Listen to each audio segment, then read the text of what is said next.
নমস্কার বন্ধুরা, দেবলোক রহস্যকথায় আপনাদেরকে স্বাগতম জানাই।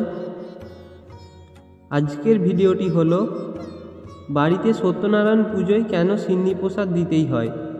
জেনে নিন এই পুজোর মাহাত্ম্য। হিন্দু ধর্মে শ্রীবিষ্ণুর এক রূপ হলেন সত্যনারায়ণ।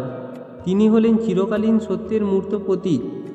জেনে নিন সত্যনারায়ণ পুজোর মাহাত্ম্য ও পুজোর বিধি। ঈশ্বরের কাছে নিজের মনের ভক্তি নিবেদন করার নানা পদ্ধতি আছে। হিন্দু ধর্মের গৃহস্থ বাড়িতে সবথেকে বেশি যে পুজোটি করা হয়ে থাকে তা হলো সত্যনারায়ণের পুজো। সত্যনারায়ণের পুজো করতে কোনো বিশেষ তিথির প্রয়োজন পড়ে না, যে কোনো দিনই সত্যনারায়ণের পুজো করা যায়।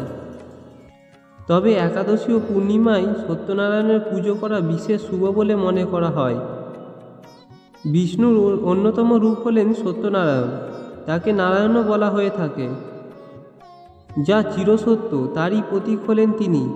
তাই সত্যনারায়ণের পুজো করতে বসে মনের মধ্যে ক্রোধ, হিংসা, লোভ, মিথ্যে জমিয়ে রাখা যাবে না।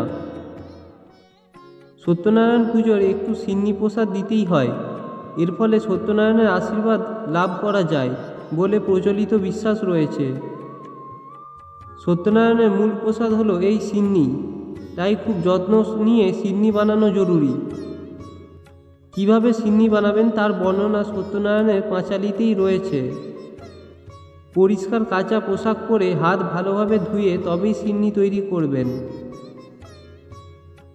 250 গ্রাম আটা, 250 গ্রাম আখের গুড় বা চিনি, 100 গ্রাম সুজি, 8টা কলা, 250 গ্রাম বাতাসা, কিছুটা নারকেল কোড়া ও হাফ লিটার দুধ নিয়ে সিন্নি বানাতে হয়।